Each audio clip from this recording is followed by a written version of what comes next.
All right, I'm going to call the meeting to order. Go ahead and call the roll. Councilmember Kane. Here.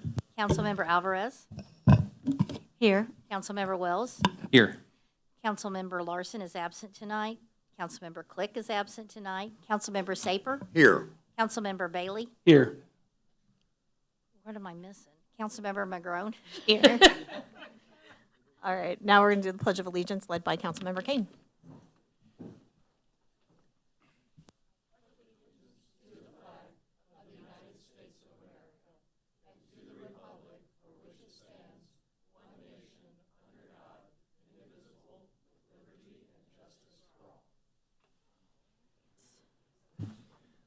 Okay. Now we move on to the approval of the agenda. Do I have a motion? Motion. Second? All in favor? Yes. Yes. Any opposed? All right. Next is comments from the public. If anybody has any comments from the public, we ask that you limit them to 5 minutes. Please step forward if anybody's got any comments.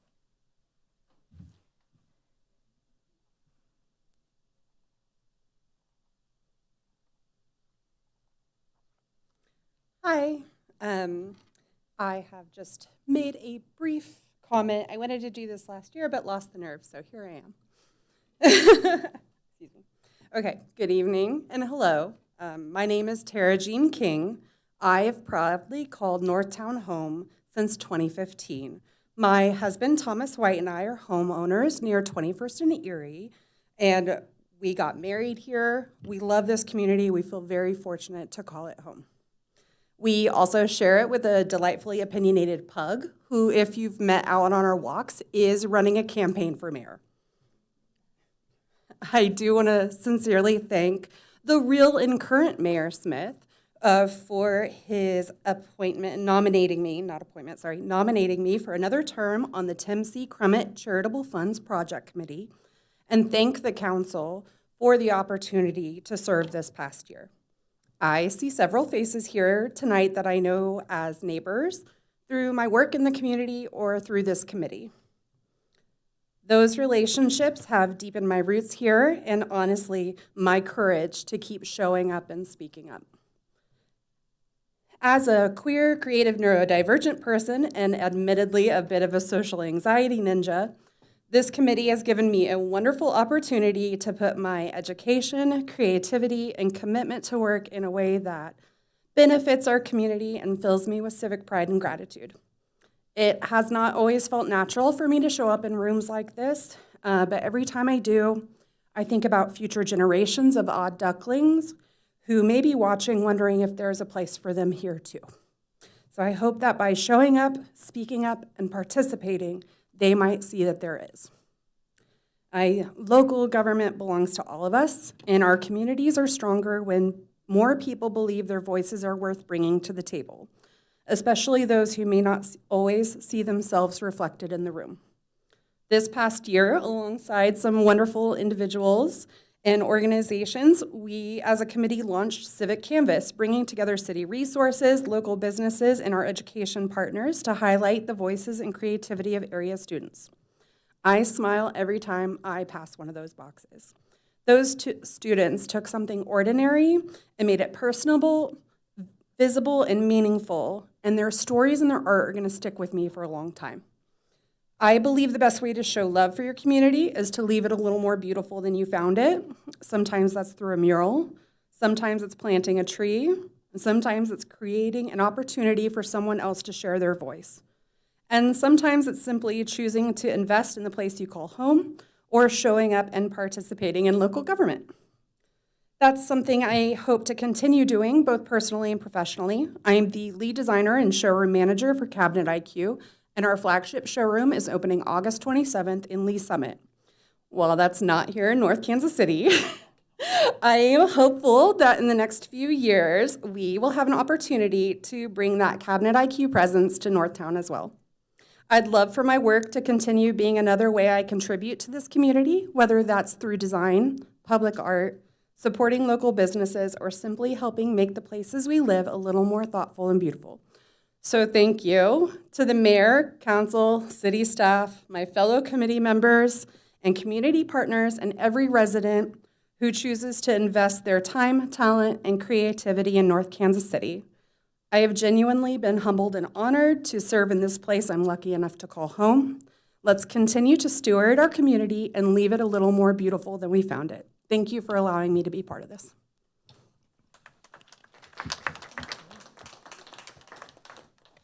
Thank you so much, Tara. Are there any other comments? All right, seeing none, we're going to move on to the consent agenda. Is there a motion to approve the consent agenda? I'd like to talk about 8. All right, we want to pull 8 off. All right. Is there a motion to approve the amended consent agenda? So move. Second. All right, all in favor? Yes. Any Yes. opposed? Okay. Moving on to regular items, we'll start with item number 8. Appointment of Christy Higginbotham to the Community Enrichment Advisory Committee, term to expire August 5th, 2027. I'm just pulling this, trying to understand whose seat she'd be filling. I was that in the agenda that I missed, or is it? It would be, I gotta think, I mean, right, well, both Ward 4 seats are empty right now, are vacant, She's in Ward 1, yes? or, no, Cynthia's Ward 4. This is part of SEAC last summer, redid the bylaws to where, I think if 30 days pass, then it could be at large. Uh-huh. Is this That's what this- Cynthia's Yes, nomination? Yes. Okay, that was my only question. yes. I didn't see Cynthia's name attached to it. I have no apologize for issues that. or about that. I just wanted, if she was a floater, I wanted to make sure that we assigned her to a seat, given the Yes. fact she's eligible for all the seats right now. Yes, it would be, well, right here on the end. Okay. Sorry, thinking of the meeting. I move to approve, Christie for the seat. Second? All in favor? Yes. Yes. Any opposed? All right, moving on to regular items. Item number 12. Consideration of an ordinance adopting and approving a development agreement and a real estate sale with North Diamond Development LLC. Bill number 8003, ordinance number 9800.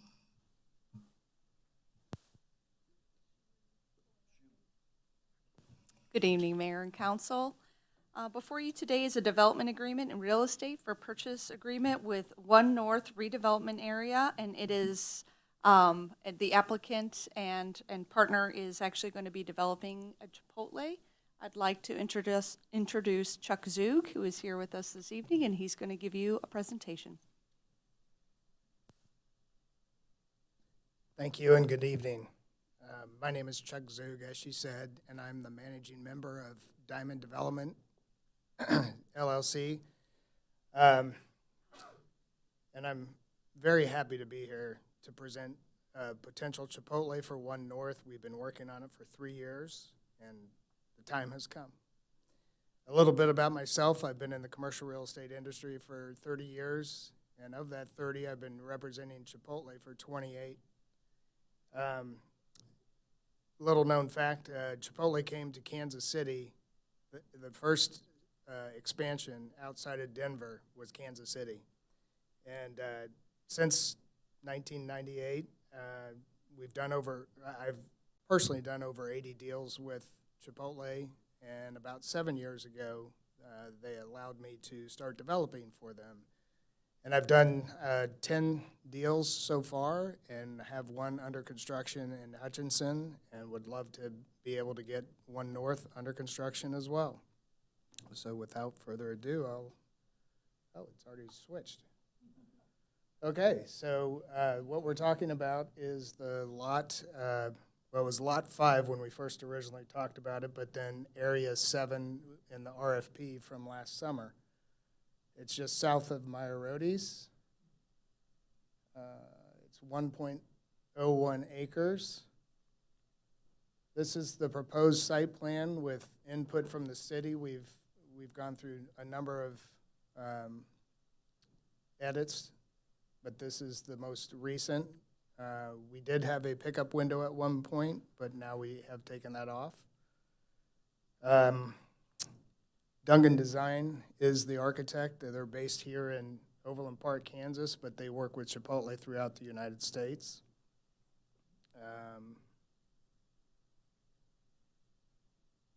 So to give you an idea, the Chipotle would be one of the new habanero prototypes.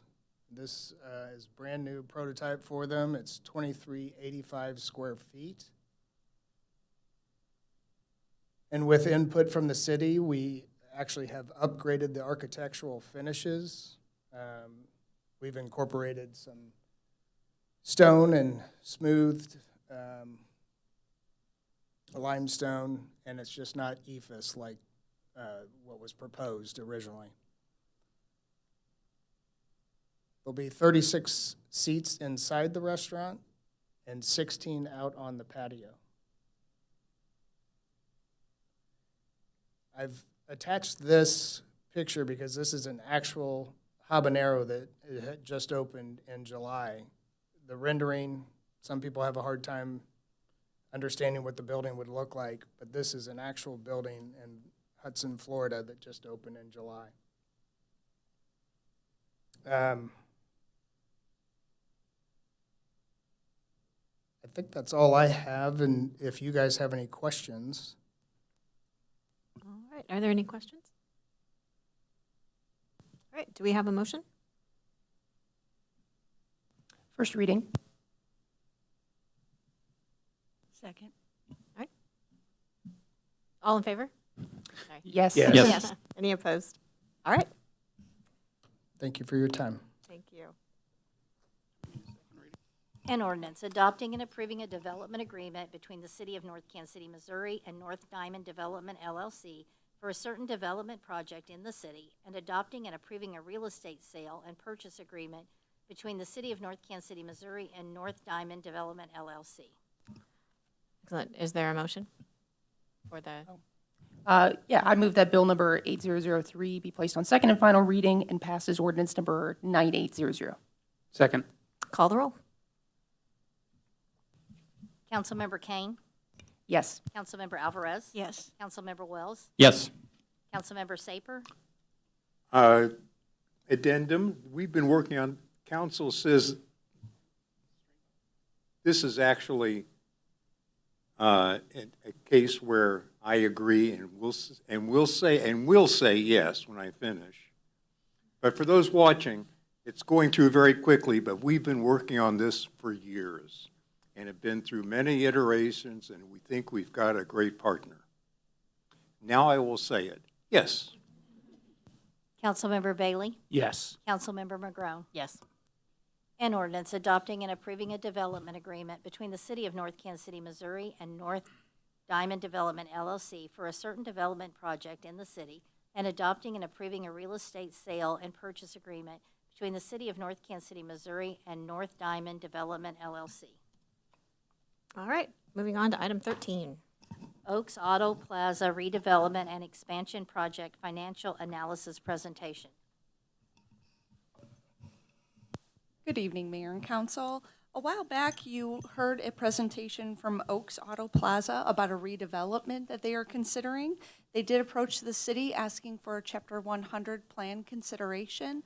After that presentation, the City Council directed staff to go through a funding agreement and a third-party financial analysis.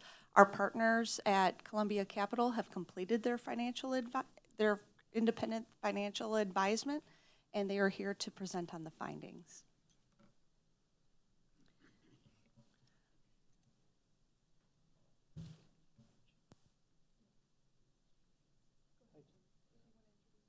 Hi, good evening, City Council. Jim Pritchard here with Columbia Capital Management.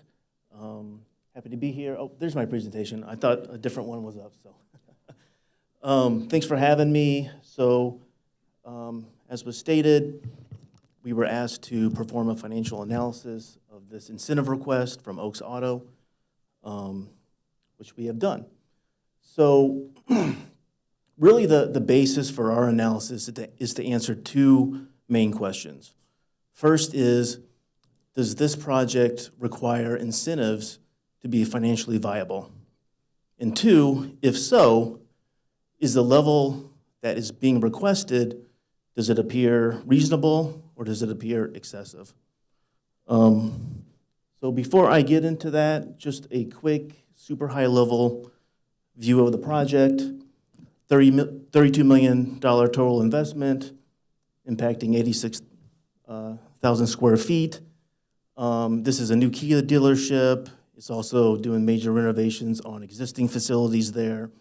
And it also has public improvements, including on Design Drive and some stormwater infrastructure.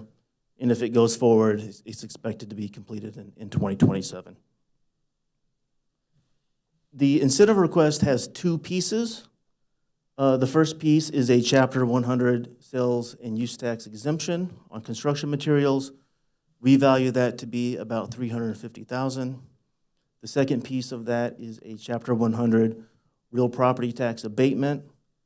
That would be 75% for the first 10 years, then drop down to 50% for the remaining 5. We value that to be about $3 million. And if you present value that, about $2 million. So this is the key slide, really. So we ran the project through our models. First, we run it on an unincentivized basis. Then we layer in the incentives and calculate those returns and compare that against market expectations. So the first table at the top, that's really the key information. It's the unleveraged project return as we've calculated it. So we, on an unincentivized basis, we believe the financial return is about 4.4%. When you layer on the requested incentives, that increases to about 6.5%, which we would view as being within the market. I won't get into the second table unless folks want to. The second slide is attempting to answer another question, a similar question, is if the project doesn't exactly pan out the way that it's been presented, with key assumptions being rental rates, total development costs, things like that, we want to stress test that to see how that impacts the financial return. So we ran our models with pretty significant changes in the rental rate and total development cost and also the capitalization rate to see how that impacts. That's not what we're expecting to happen. We're just trying to test our conclusions, which is that this doesn't appear to be over-incentivized. So in conclusion, our review of this project and the incentive request, it does appear to be reasonable, and it is likely that the project does need incentives to achieve a market rate of return. Running our sensitivity analysis, we think under reasonable changes in total development cost and rental rates, it's unlikely to be over-incentivized. But if this gets approved in the development agreement, you should have things in there that allow the city to verify these key assumptions. And if there are material changes in the benefit of the developer, then there should be clawback provisions so that this doesn't become over-incentivized. So with that, happy to answer any questions. All right, does council have any questions? All right, Tom, or Councilmember Bailey. And just to confirm, the request for property tax incentives is over the value currently on the books, not entirely, correct? Exactly, that would just be the increment. Any other questions? Councilmember Wells? Yeah, could we go back to, you said there was a key slide, and there was a second table that you said we wouldn't get into unless we asked, and I just need help understanding it, so if you could explain that. Absolutely. So the first table at the top, that's the project return. So we're not assuming that the developer borrows money. It's a way to sort of look at the project on its own merits, whereas, but developers are going to typically borrow money. So they're going to have an equity piece and a debt piece. And that's a little bit trickier to calculate because there's going to be different financing strategies, different ratios of how much they finance versus not finance, different interest rates, different amortization periods. But that was just our way to try to see what that looks like with the understanding that's a lot more difficult to calculate. But the basis of our conclusions and recommendations is the project return that doesn't have the financing pieces layered into it. Thank you. Any other questions from council? I'll make a quick comment. I just want to let people know that while the ask is over our standard 50% for a certain period and then 37.5 for another period, you're asking for 75 and 50% reduction, tax abatement. What the city would get out of this is some good road repair and, more importantly, some, stormwater retention or stormwater mitigation. And I'm sure Anthony could talk a little more about that if we wanted him to, but I think it would be helpful because I think that this isn't just a project to allow Oaks to build a new dealership with no real benefit to the city. And I think that stormwater benefit is pretty important. Madam Chair, we do have a representative of the applicant here this evening. If you would like to have him kind of present the public benefit components of this. I think that would be really helpful. Thank you.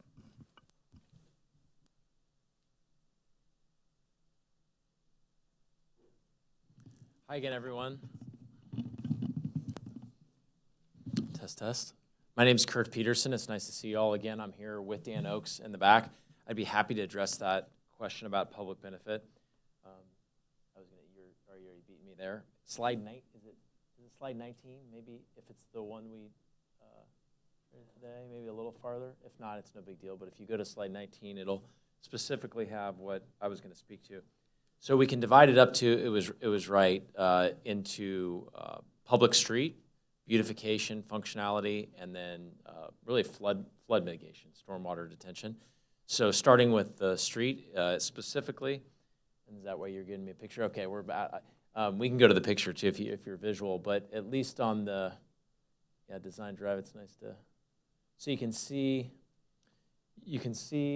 there you go, highlighted in yellow. That is the perfect image right there. So that stretch right there is design drive, and the improvements, which would total approximately it's just over $250,000, $276,000, would, as you can see, stretch from the southern end of the Oaks property at the bottom of the screen where there's yellow, all the way up to Burlington, and it would entail certainly a surface complete refresh, but it would also put sidewalks in on both sides and then street trees all the way down. And our hope is, in talking to staff and everything, while we don't control anything farther than that, we hope that's a little bit of a fire starter as to, okay, a vision on public streets, what we can do someday, even continuing on.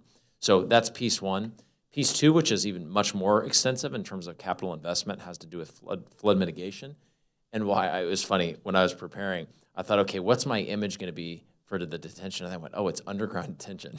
Meaning there's like not actually something to point to, but any image of the site, whether it's this or something else, I'll direct our attention to it.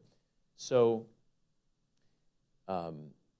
the building and project area 2 on the left, 3, sorry, I don't have glaze. Project area 3, exactly where the yellow box is.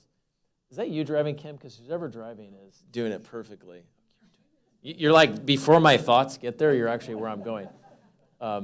So our building in the back that we're going to refresh for all of our intake for new cars come in, they still need preparation for some of us to buy a car. Then also all of our pre-owned cars will go through that building there in the back after we totally renovate it. And when we do that, you can see inside the yellow box, if you happen to know that ground back there, that there's a little bit more pavement. It's going to look a lot better. But in other words, we get it right with we are decreasing the impervious. Got it right? Decreasing the impervious. So when you do that, the code says you need to do something with the additional water that won't have somewhere to go. So we are required to put in some detention. So we're going to do underground detention. but we're going to over-detain, design it to the 100-year storm, which will help with water. I feel silly with the stormwater experts in the room, but which will help with the corridor and go towards the overall stormwater master plan. So that's additional funds we're spending there. But leaving the best for last, if you look at Project Area 1, that's the new building you're seeing on the screen, the new auto dealership. And that actually, because we're not increasing, because of the site that's there today, we're not increasing the, should I do it backwards? I did it backwards last time. Is that what you were whispering out? Do you ever have the pervious impervious thing? You have to slow down. So right now, we are not increasing the impervious on the new dealership site because it's all asphalt. So meaning the code says, I mean, you don't have to do anything. But instead, Mr. Oakes decided to spend some, with the other detention, it's almost $1 million, to put an underground detention there. And that's huge because that is really helping in the overall corridor. I don't have David Eichmann from Olson here tonight, who's our engineer and does the city's overall stormwater design. And you always try to get engineers to tell you like specific things. Like I said, what percentage of the overall corridor stormwater, is that helping? And he actually told me a significant percentage, but he can't say that because I haven't done every little last quantification. But the bottom line is that really will, as I can get support if I need it, help with overall flood control. Does it solve the whole city's problems? Absolutely not, but it helps a lot. So when you add all that up, the public street enhancements and the regional flood mitigation, you get to that it's just over $1.25 million. That is the additional public enhancements that we're offering with the project. Marvelous. Thank you. I really appreciate that. Are there any other questions from council? Okay, so what do you need from us? So what we are looking for is if the council would like us to start to prepare the Chapter 100 plan documents. I think we just kind of need a thumbs up, thumbs down. If there's, I would say, do I see anybody that is strongly against it? Nope. Looks like the direction is move ahead. We will meet with the development team and begin those papers. We appreciate you. Excellent. And thank you all for coming out and speaking about this. We really appreciate it. All right. Next is item 14. Presentation and discussion of the strategic plan. All right, members of the council, we've got Meredith Hauk with EverStrive Solutions that's been working with us on the strategic plan. There's a draft final that she's going to present to all of you with a little discussion. Awesome. Thank you. Good evening, everyone. It's nice to see you again. I was looking back at my notes, and the last time we were together was at the beginning of May, and I can't believe summer has has passed us by already. All right, well, I am here today to share the results of the strategic planning process that we have been working on with the city and your citizens and residents and council members for the last 4 months or so. So the full draft of the plan is in your packet for your review. Tonight, I'm just going to cover it at a high level, and then there will be some time for questions and conversation at the end. So one of the things that we heard loud and clear as we got into this process is there are no shortage of good ideas in the city of North Kansas City. You all have a lot of big ideas and big hopes and dreams for the community. And so we started the process of collecting those ideas, and we are going to talk about what we think is possible over the next 2 years tonight. But I do want to zoom out for a second and just talk about how the strategic plan fits into the context of the other planning documents that you use as an organization. So as a community, there are really 3 main planning documents. We have the comprehensive plan, which you all are undertaking the update right now. And that really looks big picture and long term. Where are we going? The long-term horizon, 20 years from now. Then we have our strategic plan, which typically has a shorter time frame, somewhere in the 2 to 5 year mark. And that really looks at the comprehensive plan and thinks, what should we be focusing on right now to move the needle forward? And then finally, we have the annual budget, and that is the document that operationalizes everything. So that's where you actually start putting your resources towards those items that you're seeing in the strategic plan. So I always like to start with that high-level conversation because often we want to have comprehensive planning conversations as part of the strategic planning process. And I know you all are going into your budget process as well, so I want to make sure that we're connecting that as we move forward. Now, as you see on the screen, and as I've already mentioned, this plan has a focus of 2 years, and that's done very intentionally. Since you are doing the comprehensive plan update, we don't want to get too far ahead of that work. So we really approached this planning process from the framework of what do we need to get ready when that comprehensive plan is done? How do we start building a really strong foundation for the community? So from that work, or I guess to begin that work, thankfully this is not just Meredith's big idea of what the city should be doing here. We actually spent a couple of months reviewing the work that the city is already doing and then spending time talking with folks throughout the community. So we did a series of leadership interviews with folks inside the organizations. We had a focus group with the management team. We did an employee survey. We also did a council survey and talked to some of you. And then finally, we brought the council and leadership team together in May to do a strategic planning retreat together and really start to dive into the insights, make some plans, and start to prioritize things. So from all of those different components, we started to hear a core set of themes throughout the community. There is a more detailed insight gathering report that is included as part of the full planning document, but today I want to focus on the 6 high-level themes that we really pulled out of all of those conversations. So the first big theme is staff is a real strength for this community. We heard that as part of every conversation. People understand that there are big dreams and hopes for this community, and we need a really talented group of people inside City Hall to move that forward. Second, we know there are infrastructure needs that just can't wait. These are not the sexiest or most exciting pieces of the plan. These are things like water, sewer, stormwater, fiber needs, but really thinking about what do we need to get in place to make sure that we are a development-ready community moving forward. Number 3, growth needs direction. So just like we heard, there is a lot of interest in Northtown right now. There is a lot of opportunity. But like we said during the retreat, we can do anything, we just can't do everything. And so this theme really points to we want to have some more focused and strategic conversation around what development looks like in our community. In that vein, number 4, identity matters. We talked about it during the retreat, but a small town feel is probably the number 1 thing that we heard in every conversation. That phrase came up over and over and over. What we were not able to figure out is what exactly does that mean? Everybody has a little different take on that. And we have some work to do about what does that mean when we think about development standards or community engagement or customer service. So there's some work to be done around defining what small town feel means for North Kansas City. Insight number 5 is you guys have actually been doing some really good work and it is making an impact on the community. So all of the engagement efforts that you've been undertaking are being noticed and they are making people feel more connected to the work of the city. And then finally, number 6, like I mentioned already, there are no shortage of good ideas here. And so the real opportunity for this plan is in the focus. What do we need to say no to? How do we need to get our resources pointed more strategically in one direction to, again, make some big moves to set us up for success with that comprehensive plan? So from these insights and from the work of the management team and the city council, we developed 4 key strategic pillars: infrastructure, development, community engagement, and operations. And I just want to make 2 notes about these pillars. Number 1, these are not city departments. These are intentionally designed to be overarching pillars that every department can work towards and contribute to. And number 2, we need to acknowledge as part of these the good work that you're doing already. So you may not see core services called out in here. You may not see things that are already happening and already working well called in here. These are called out in here. This is an additional layer that will operate on top of that and again start to give focus to your resources. So let me just quickly run through each of these. I'm not going to read every tactic that's in the plan, but I just want to hit them at a high level.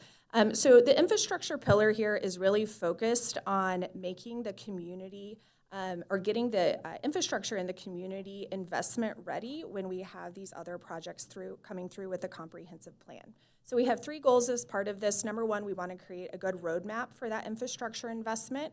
Likely that would be the 5-year CIP and any annual work that's done as part of the budget. Second, we want to really think about what projects will advance or unlock future growth and being strategic about prioritizing resources towards those. And then number 3, we really want to think about the city's approach to mobility and connectivity.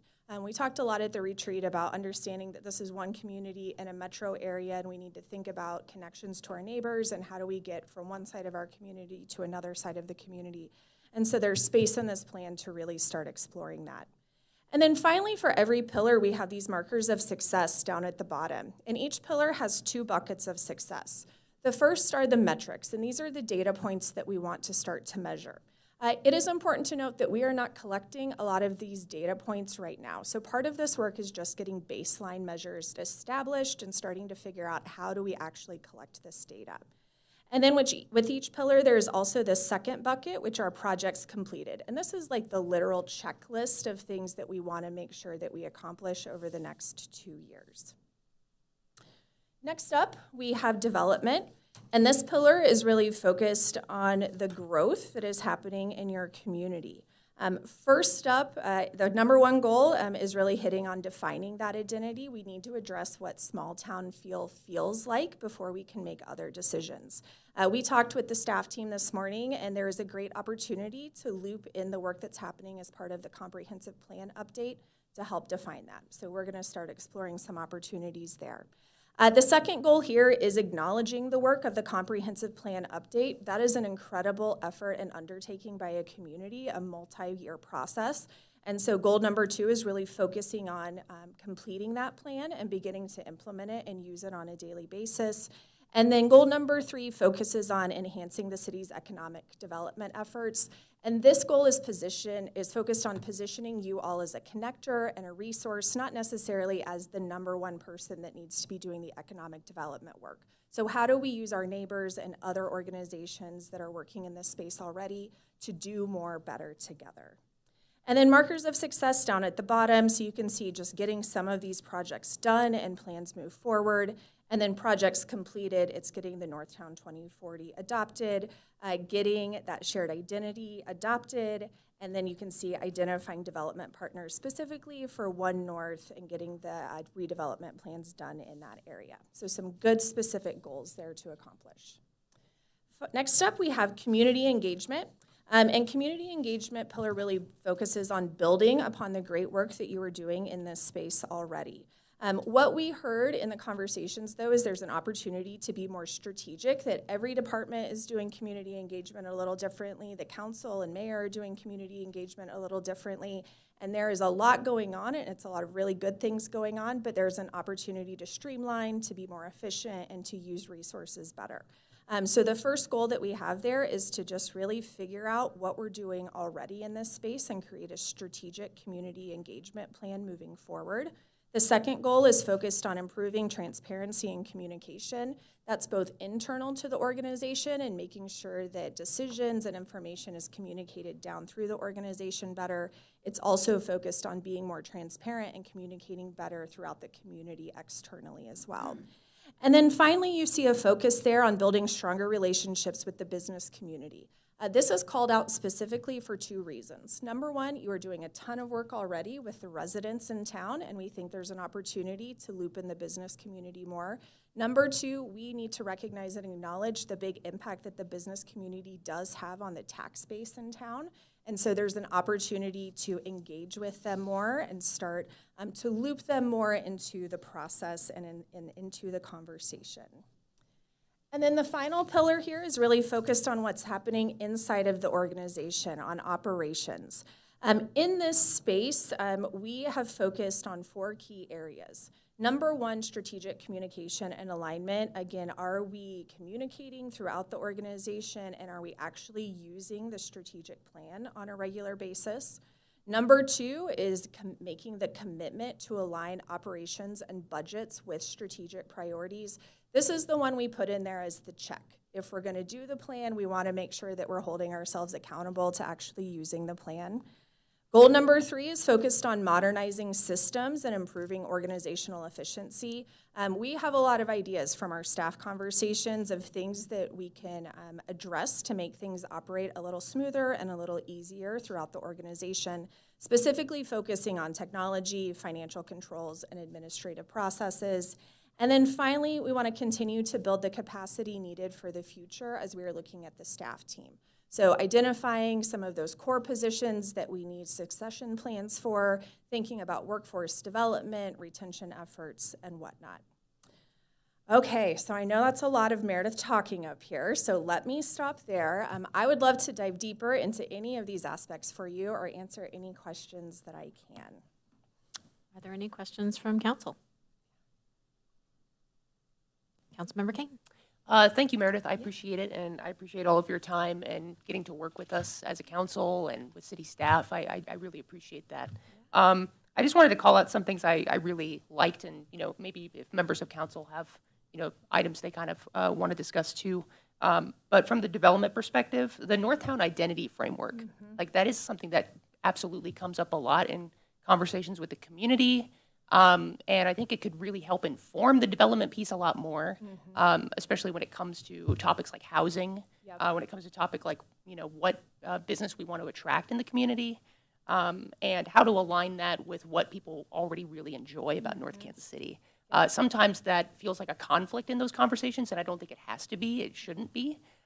So it's something that maybe if we can come up with a planning document in that way, I think it would be very helpful. I think a related question off of that, though, is if there are communities that you've worked with in the past that have had similar endeavors or sort of had, maybe vision setting, kind of describing what the town is in order to lead with that. Sure. Yes, so actually every community that I've worked in has gone through some sort of branding process, and that's typically what it's called. We sometimes think about branding in terms of just your marketing materials, but in this sort of process, we're really thinking about what is your reputation as a community? What are people saying about you when you're not in the room? So that's where we really start to define what is the character. I hesitate to bring up this example, but I'm going to do it. So 15 years ago, I worked at the city of Riverside, and the branding initiative there resulted in the tagline, "Upstream from Ordinary." That was, our neighbors in North Kansas City did not love that at the moment. You were not who we were intending to be upstream from, but that was really capturing that community. And when you dive into the documents there, Riverside was very intentional about saying we are a community that wants to be a little rebellious. We were founded for specific reasons, and we want to take risks. And so we're going to create a brand and identity that really supports that internally and externally. I also worked with the city of Merriam, and for 20 years they have had a tagline that is just right. And nobody has ever known what just right actually meant. It's kind of like small town feel. And so a couple of years ago, we undertook a process to actually define what does it mean to be just right. We didn't change the logo, we didn't change the tagline, but we took the council and community through a conversation to figure out how will we know that Merriam is just right? What does that actually start to look like? And you can see the impact of that in the policies that Merriam approves. You can see it in not so much in the visual development community, but you can see it in the way that they look at economic development projects. So there are a lot of communities that are doing it, and I was sharing with your staff, I have some good resources and partners who might be good conversations as you guys are diving into that space. That'd be great, and it sounds like some local examples too, so Oh, that's absolutely. really helpful. Yeah. I think another thing too I had a similar question about was the agenda cover memo suggestion, aligning agenda items with our strategic goals. I think that's really helpful, and I also think it's a neat transparency measure as well for folks that maybe don't read our agendas very often, but they can take a quick glance and see how does this align with a broader city goal. I've heard this idea kind of discussed too when it comes to like fiscal impact, or just things that residents can look at a quick glance. Do you have any other examples there against similar communities that are trying this out? That is a very common tool that is used, so I can look and see if I can find some good examples that I think do it particularly well, but it is not uncommon for communities to use that as a tool to even report out at the end of the year, or to use it as an after action, or to show like, hey, we're really focused right now on pillar X, and next year we're gonna get to pillar Y. So there's a lot of different ways that you can really frame that and use that. Yeah. I will also add that we were chatting with the management team today about this plan, and we were talking about how do we make sure that this document does not sit on a shelf, that it does not become an exercise that you all did that one time. And the number one thing I recommended is the first question should be with any decision, how does this align with our strategic plan? It doesn't need to be more complicated than that. Sometimes you're gonna have decisions that don't align at all, and that's okay, but just getting in the habit of asking the questions helps everybody use it a little bit more regularly. Thank you, I appreciate it. Yeah.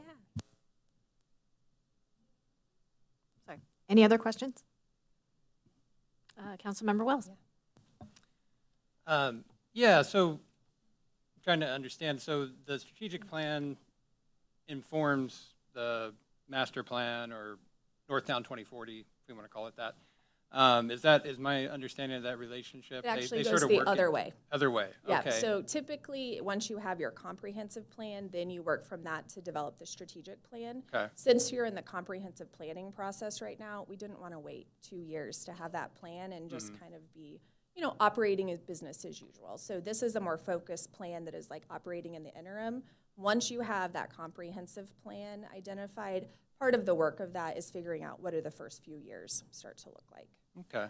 I agree with Councilmember Kane that the community identity portion is very important. I do also suspect that it's going to take some time for us to sort through that. I don't see that as a overnight definition that's going to come up with. So I'm hoping that that is built into the Northtown 2040 process. Obviously, as a council member, I've not been, kind of at the ground level of that right at the moment. So, but I'm just hoping that and I just hope that community development hears that message and we get that worked in. Yep. No, we did talk about it today, so I can confirm that is on their radar and part of the conversation. Thank you. Yeah. Right? Anyone else? Excellent. Well, thank you so much for all of your work. Thank I've you. appreciated being involved in the sessions and in the interviews.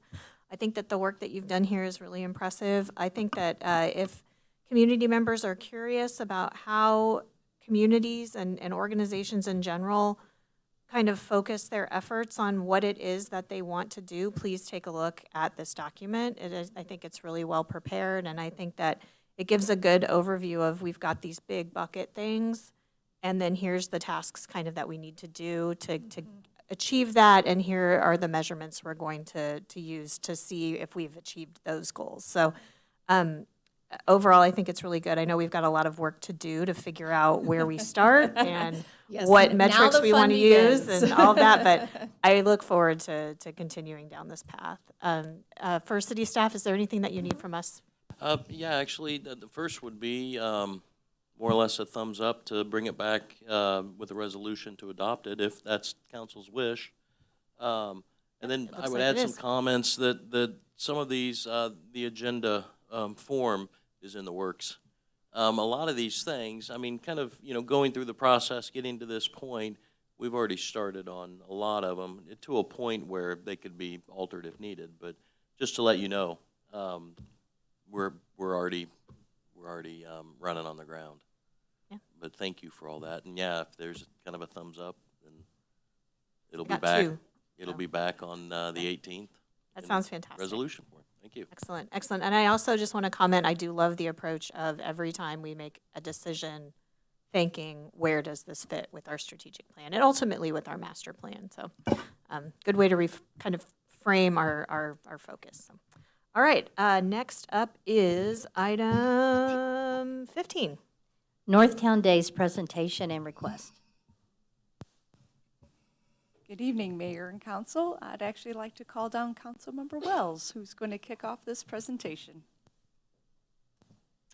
Okay, I'm going to try to speak loudly and firmly. I'm told that I can be a little quiet on the mic, but when I get going on something that I feel passionately about, I think I can make it happen. And community identity, placemaking, some of the things we were just talking about with the strategic plan discussion are things that I do care deeply about. So I'm just gonna go for it. So, big question tonight. What in the heck is Northtown Days? I think of it as a brand rather than a single event or a festival that happens on a night or a weekend. Really, it's a brand for the entire month of October. And I started thinking about fall festivals after NKC Fall Fest didn't come back in 2025. I'm a big fan of all things autumn, all things fall, so it was really a blow to me, and I just wanted to see that come back in some way. In addition to serving on the council, I also volunteer with the North Kansas City Historical Society. And last winter, I gave a program on the history of festivals here in North Kansas City and celebrations, and just the way that we've sort of celebrated community identity in the past, leading up to Snake Saturday this year. In preparing for that program, I learned that we've had a long tradition of fall festivals and other celebrations and other times of years, parades, all kinds of stuff long before we had Snake Saturday. that's just really the one that stuck. And, you know, hats off to everyone who put that together originally and have kept it going all through the years. You know, that's just great work on their part. But I was really left with this feeling that we should bring back the fall festival tradition to North Kansas City, but give it a slightly new twist. Everyone always says that we do Halloween like no one else here in North Kansas City. So October seemed like a natural fit to me, with Halloween serving as the month's built-in grand finale. And so why a month-long celebration? And I have to admit that I borrowed the idea from West Bottoms Heritage Days, which is a month-long celebration every May designed to get people excited about going to the West Bottoms and patronizing their businesses. And what I love about the model is that there's literally something for everyone. So if you like music, they have concerts. If art's your thing, there are gallery openings.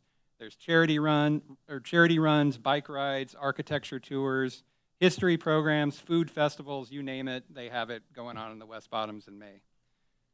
And over the years, they've continued to add new signature events while also continuing to celebrate those things that are already going on in their businesses and organizations, all the work that those people are doing to make the West Bottoms special. So the first thing I did was meet with the person who built that event up from the ground. If you're listening tonight, Bruce Matthews, shout out to you. Probably not, since you don't live in North Kansas City, but if you are, great work with West Bottoms Heritage Days. He told me that it took a lot of volunteers, a lot of love for the West Bottoms, and of course a lot of time, which, you know, didn't surprise me at all.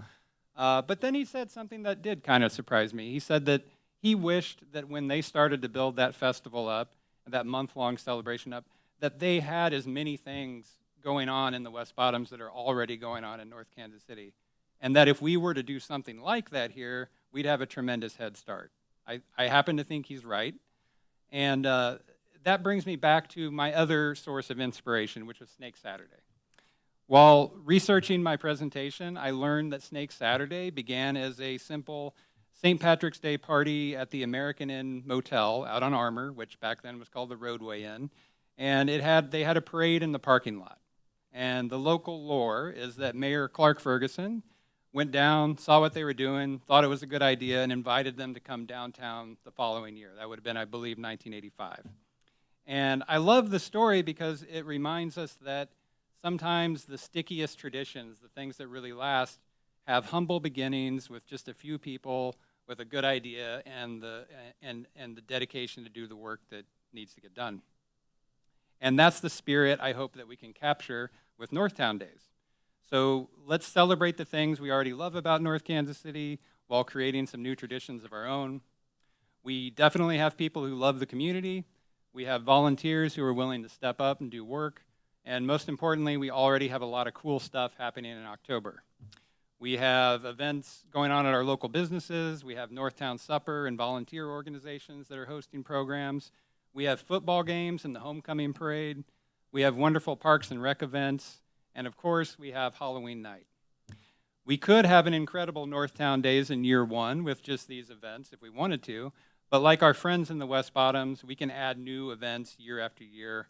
And we are going to hear about our first opportunity in just a moment here. So we're on my second slide, so that's good. So my final pitch is this. Let's make, in North Kansas City, let's make October ours. Let's own Halloween here in North Kansas City.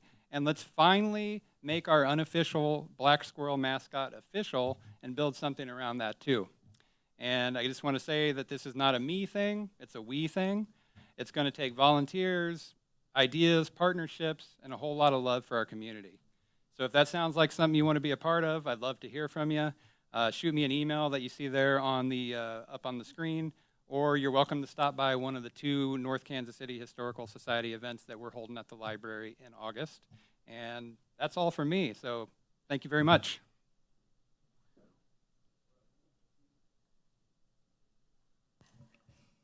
So the second half of this presentation is actually the North Kansas City Rotary Club. So I am going to stand up with them, pretend I am shifting my hat, because I am also a Rotarian.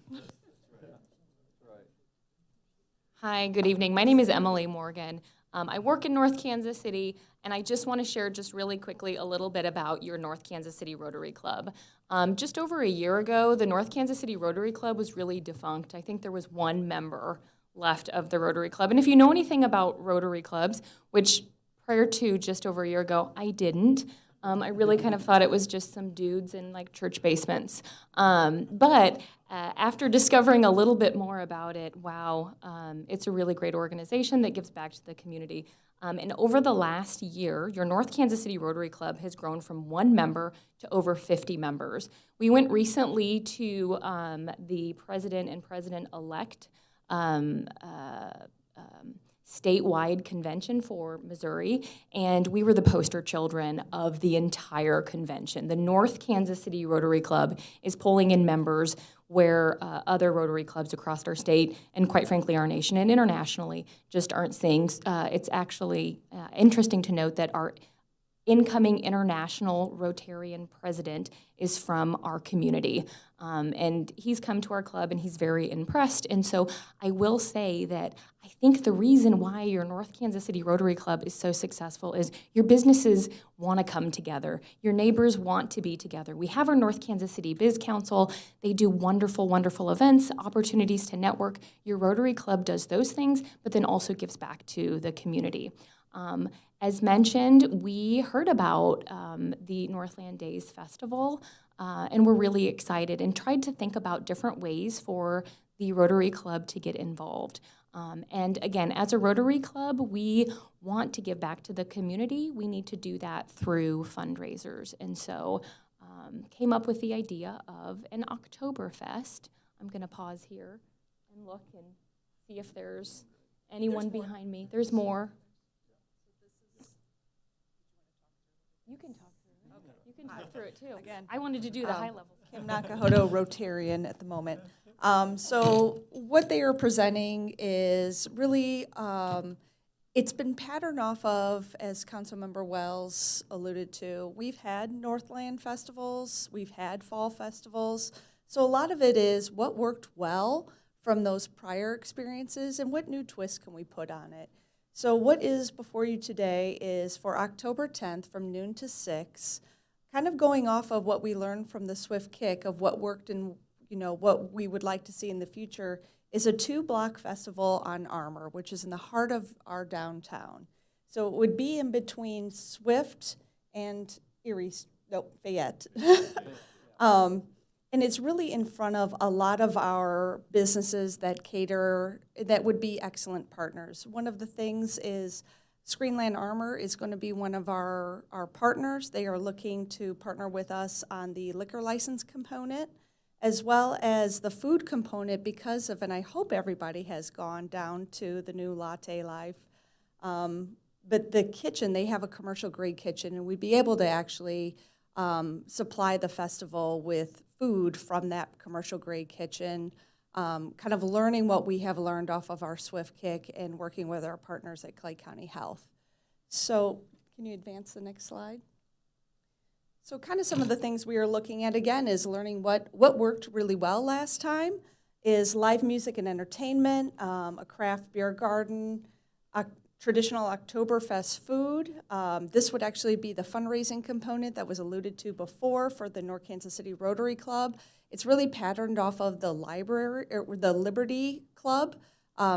They hold a Buttbuster. They said it, not me. And it is really become their signature fundraising component. We think that there could be a lot of fun games that are associated with it. Stein carrying, hot dog eating contests, long games. Adam at Screenland, we have kind of proposed a new, it's not quite ready for prime time, but it would be a competition style that we would invite little carts that were squirrel themed, and you would race them down Armour Road. It's a little bit Pinewood Derby. It's a little bit survival of the fittest.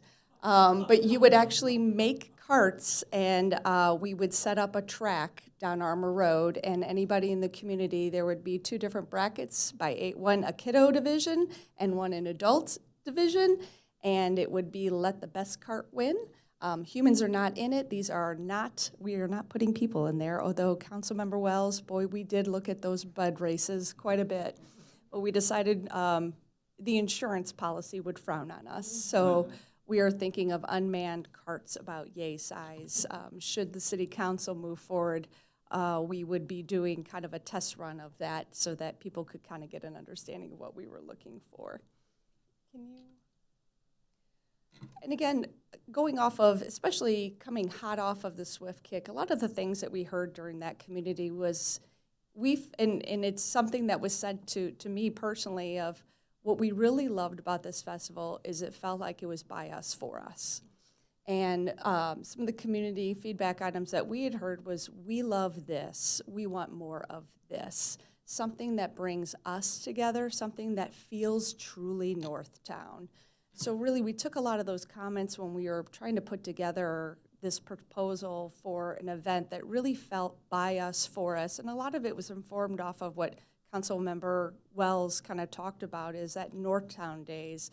You know, this kind of was playing in the backdrop of our strategic plan of hearing that what makes Northtown Northtown, and give us more events that do that. So it would be showcasing a lot of what makes Northtown Northtown. That's our independently owned food and beverage. That's one of the reasons why we put it right there on Armour Road. Strengthening North Kansas City's identity. Again, the strategic plan, everything that Meredith had talked to, that was really playing in the backdrop of our minds. And really establishing that signature event. It's not to say it's the only signature event, but it's perhaps one of many to come that's within that landscape of October and the Northtown Days celebration. So with that, if you can go to the next one. There is a request for funding, specifically from the Convention and Tourism. What we would be looking for year one would be a $20,000 tourism grant to support the formation of this particular event. A lot of that was based on what we had heard from festivals before. Can you go to the slide? So this is kind of what the event budget looks like, at least for year one. Just like any event, we would like to make sure that this becomes a self-sustaining event. It's going to take time to be able to do that. If you talk to anybody in the event world, they tell you anywhere between 1 and 5 years, because if you catch a couple of bad weather ones, it just sets you back. So really, we would look at this as a long-term partnership. We would like to make sure that this festival is sustained over several years to be able to make it a signature event. So within the memo, I'll switch now to my city employee. One of the things that kind of the reason why this was proposed in 2 different phases is we are looking at a $40,000 budgetary request. It is within your proposed budget. $20,000 would be to support just the October Days event, but really that other $20,000 is to kind of do some branding. For the Northtown Days, Councilmember Wells has done a fantastic job of really trying to pull together a calendar of events. So it would be kind of that branding, it would be that communication of all things Northtown Days, what the celebration is, as well as we're envisioning some banners up and down the corridor, very similar to what they do with Snake Saturday and Arts in the Park. This way you kind of get an understanding. You want to get everybody excited for what those days are, get people familiar with it from both a visual as well as a programmatic standpoint. So with that, I'm going to stand back and let my fellow Rotarians take any questions. Yeah, I think you're great. I was like, when I'm on a roll, I'm just going. All right. Any questions or comments from council? Councilmember Alvarez. Quick question. Where you now talked about compared it to the Swift kickoff, where we close down the street, things like that, would that be a specific weekend, or would that be? Just Saturday. Yeah, so the closure, that map that was shown, that would only be for October 10th. And we picked the hours kind of very intentionally. The event would run from noon to 6. so the closure would only happen in the morning. Working with Screenland, we wanted to make sure that we were kind of bringing a whole bunch of people that would hopefully go in and patron those businesses after the festival was concluded. So really what we would love to do is partner with all the businesses along Armour, see if they could do some programming so that we could quite conveniently kind of disband the festival outside and make sure everybody is patroning those businesses that are along that corridor. I do know that Screenland was thinking of doing a movie that evening, open, free to the community, that would tie into this event. Go ahead. Also, since it's going to be a month-long celebration, are activities planned like for the weekends through the month of October or through the week also? Or? Yeah, there, you know, as Kim alluded to, I've been putting together a calendar of sort of the, you know, the existing things that are going on in North Kansas City at the time, the homecoming parade, the homecoming game. There's another home North Kansas City high school football game in October as well. There are events like the month-long Shocktober screenings at Screenland Armour. There's all kinds of things that are already happening up and down. We've been talking with Cinderblock about some different ways to eventize weekend days there. The Parks Department, of course, has Trunk or Treat and Halloween, and then there's another one that's coming up called Howl at the Moon, which is an after dark event at the dog park in October. So yeah, I've been putting those together, but and really those events will be gathered together and sort of marketed and branded under Northtown Days. So that's the theory behind it. Any other questions or comments?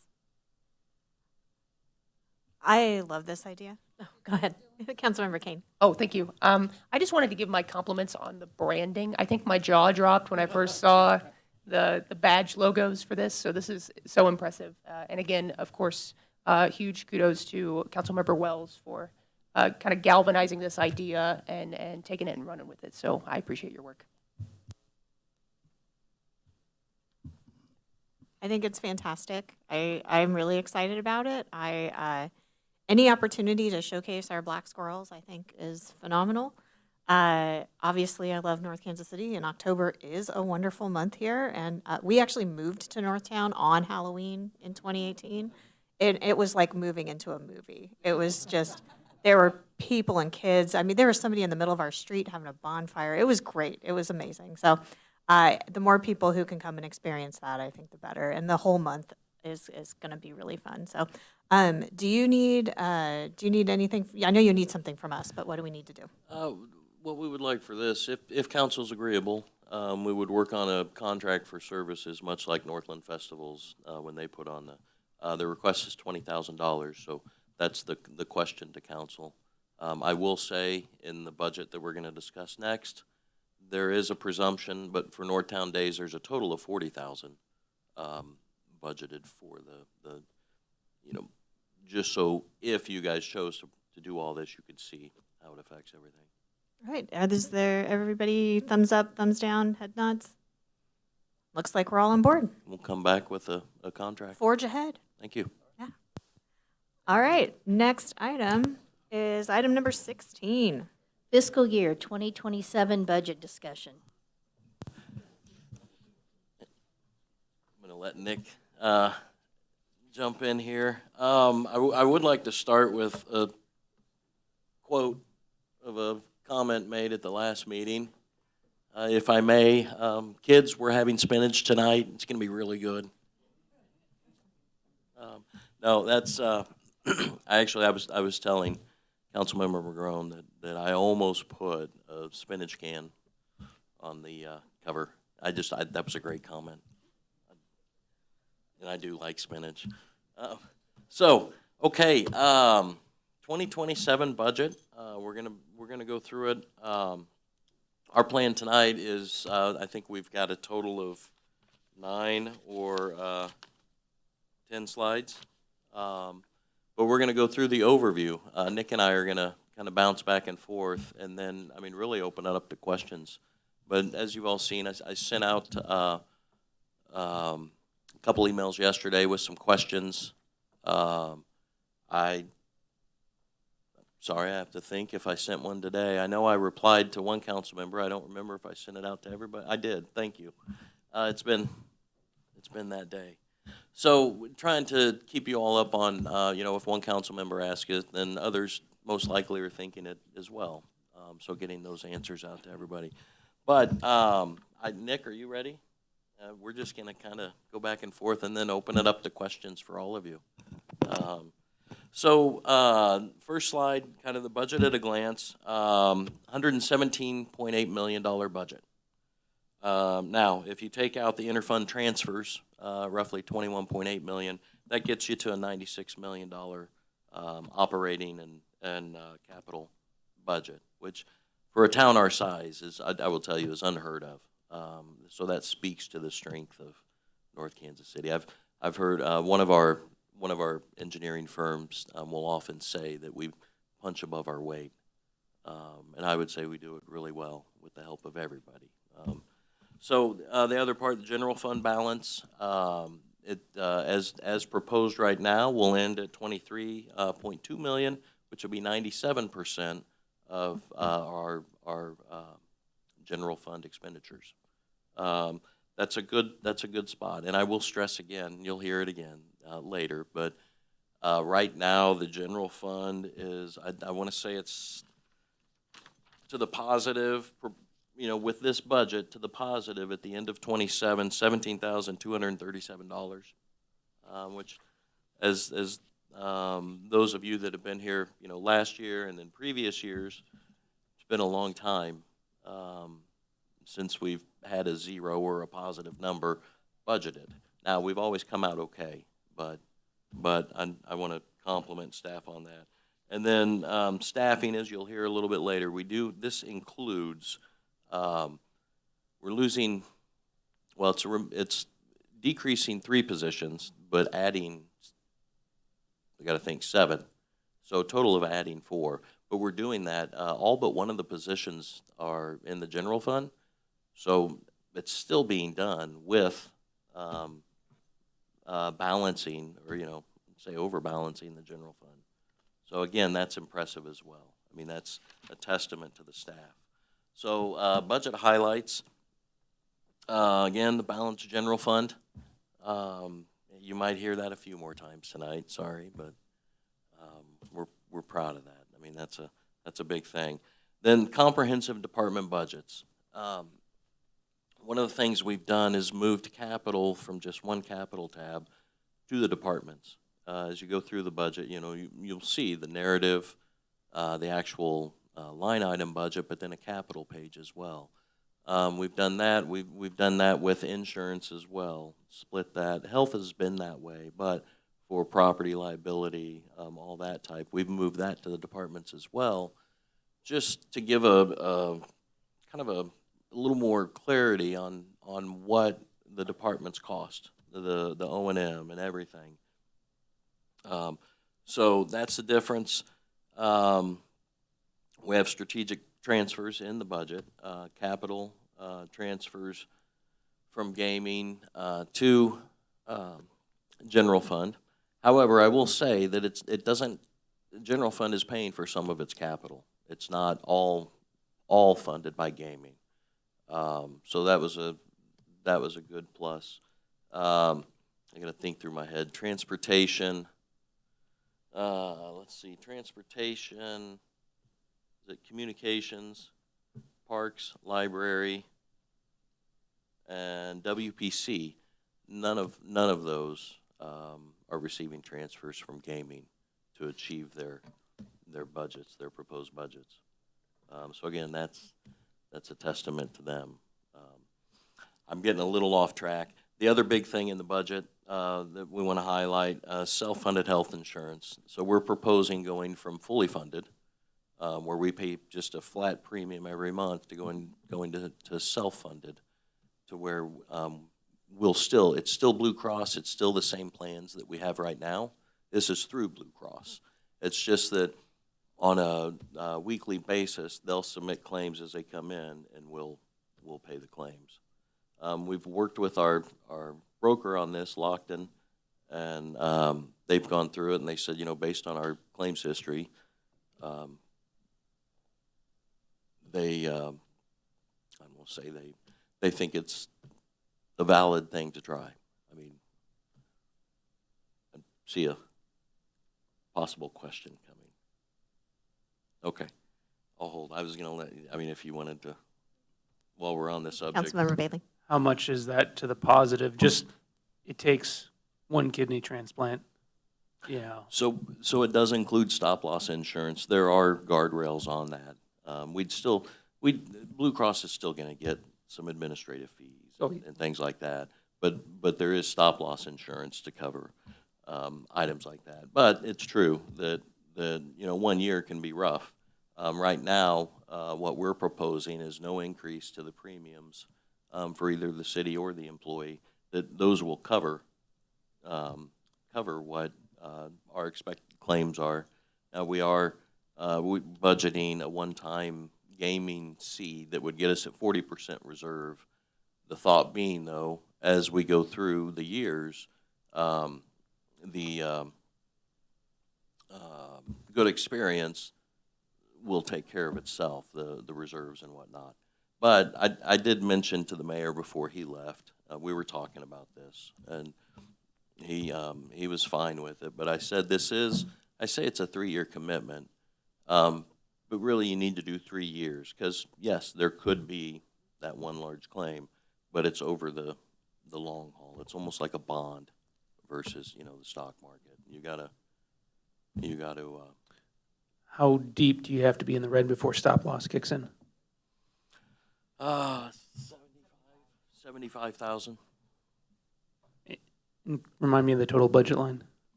3.2.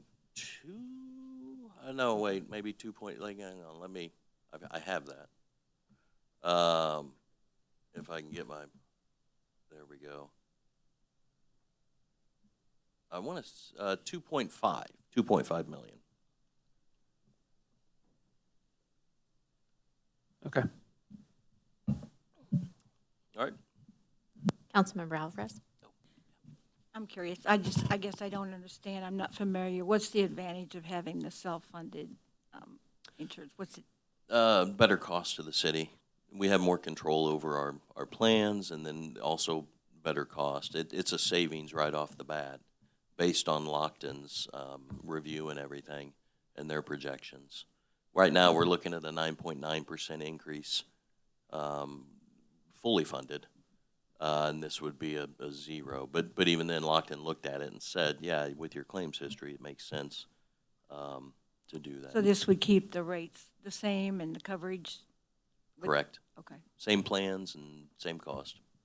And potentially going forward, I mean, we see what, if we keep having, great claims experience, then potentially even better. Yeah. All right. Hand off to Nick. Good evening. So I'm going to talk a little bit about long-term financial strategy, and I really can't think of a better intro than Meredith talking about the strategic plan tonight. One of our goals in finance is to really just infuse the budget process with strategic planning, with capital improvements, and having that really be a driver in terms of budget decisions year after year.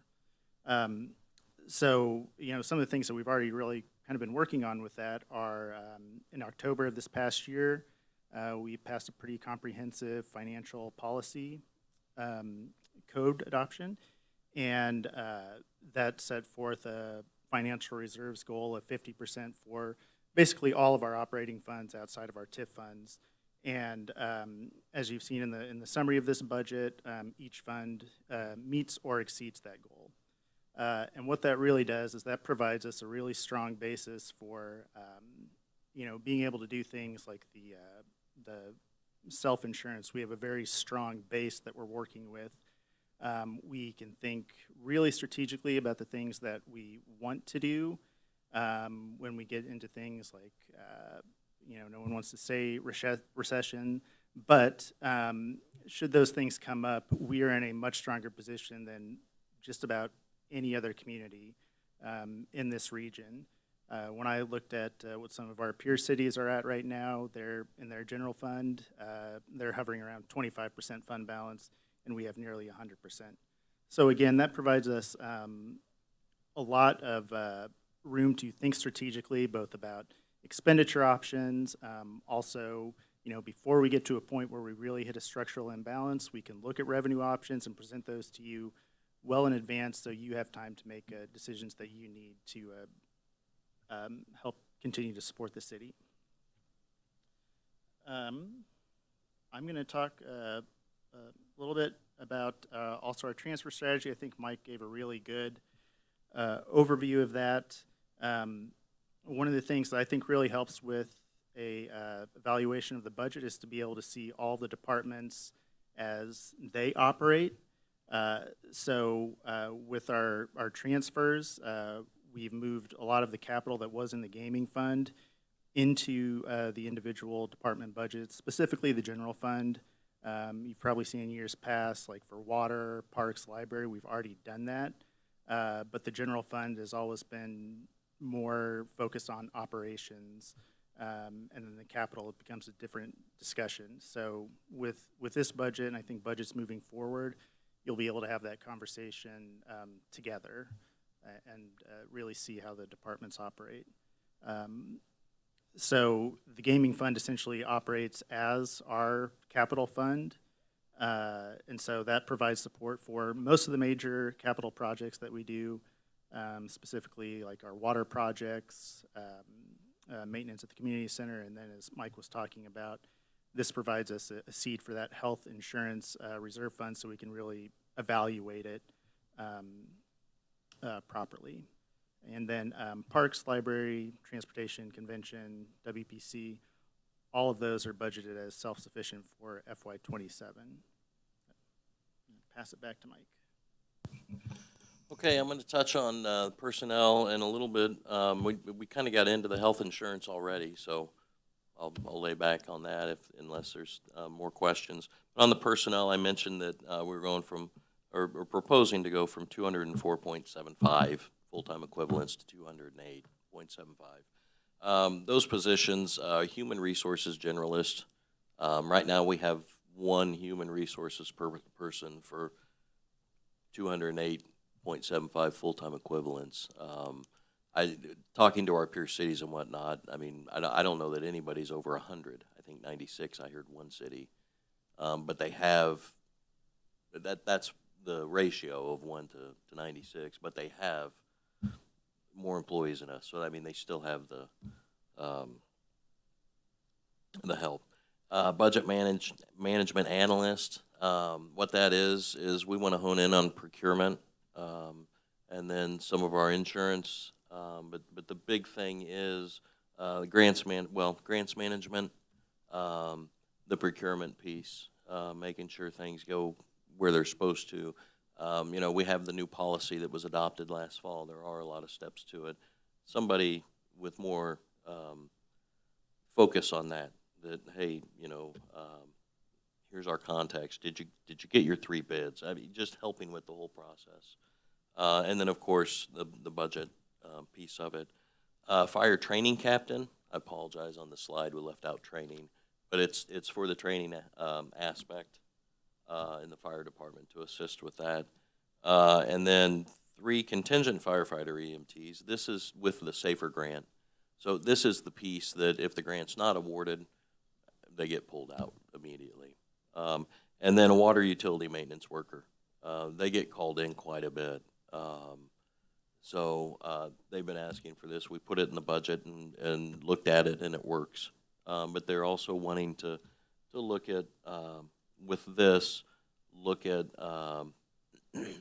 on-call, kind of a rotating on-call system. Right now, I think, I'm going to speak for Anthony, but I think the supervisor gets all the calls. But if they can get set up on a schedule where it rotates to where it's not beating down on one person all the time. But they've asked for the help, and we found a way to get it in here, so we're proposing it. I mentioned the health insurance, and then, as always, I mean, personnel costs, they remain the largest ongoing piece, but that's any company. unless you're a business of one, but you're still probably a big chunk of it. That's it on this. I think I hit all that, Nick. I think it's, like I said, we're going to bounce back and forth. So the general fund is our largest primary operating fund within the city, supported by a diverse set of revenues, sales taxes, franchise fees, charges for service, and also rentals as well. And out of all the funds in the city, this is the one where the key driver is personnel. So about 75% of the employees in North Kansas City are housed primarily in the general fund. And so when we look at long-term effects and cost drivers, in the general fund, it starts with people. Even though that we've added the transfer for a lot of the capital, it is really a transfer and it's still being supported by gaming. So as we discuss the general fund, that's going to be the key driver. And so as we continue to look at our long-term projections, we'll talk about staffing levels and what it will take to keep operating levels consistent. So one of the things that we've added in this budget on each of the fund pages, you'll see a long-term outlook, and really, again, tying in with the strategic plan. We want to make sure that you're aware of those things as we look at keeping operating levels consistent with where they're at right now or possibly enhancing them. What could be the possible effects of either lowering expenditures or increasing revenues? So we will continue to look at those options. Really, if I had to say anything about this budget, is operationally, it is very similar to how we are operating today. But again, as we try and think more strategically long-term, I think we've really looked at how this budget looks from a public-facing standpoint and also internally, so that when we're making decisions and looking at options, we can really see the impact of that. On the flip side, probably the biggest overall cost driver for the city as a whole is actually capital. And so one of the things that we've tried to do in the last several budgets is create a capital improvement plan that is fluid, and really gives departments a lot of leeway in terms of getting projects done. We've honed that in a little bit over the last couple of years. We've shown a lot of, I would say, budgeted deficits, although we do carry forward a lot of projects from year to year, so we have revenue reserved for those. So we're really not operating at a structural deficit. But what we've tried to do in working with departments is really look at capital from a 3-year perspective. So this first year are projects that we want to get done within the next 12 months. But years 2 and 3 are also shovel-ready projects that if the funding capacity is there, if the staffing capacity is there, we can move those up and get started on them earlier so that we can hit strategic goals. And again, as Meredith said earlier, really the capital plan is critical for feeding into hitting those strategic priorities. So over the last couple of years, we've had our 3 major utility master plans. Those are going to continue to guide us. From a financial standpoint, we will continue to look at what is the best overall structure for funding those. Right now, currently, we have 0 debt. We've been able to leverage the gaming fund for pay-as-you-go financing of some really big projects, and that's helped both our utility rates and just our ability to really get things done. But as we see these bigger projects on the horizon, debt can be a good option for the city, revenue bonds for utility capital projects. But again, just hitting on the fact that we have a very healthy fund reserve policy and very healthy reserves overall, we can take a time to work with our financial advisors and staff to make the best decisions for how those are funded going forward. Okay, we're almost there. So budget calendar, obviously we're going through this tonight. August 8th is Bounce and Balance. That is from 9 o'clock to 10:30. Kim, I'm sorry if I took your staff comment. Yeah, it'll come up again. You'll hear that. Again, that's this Saturday. The next meeting, August 18th.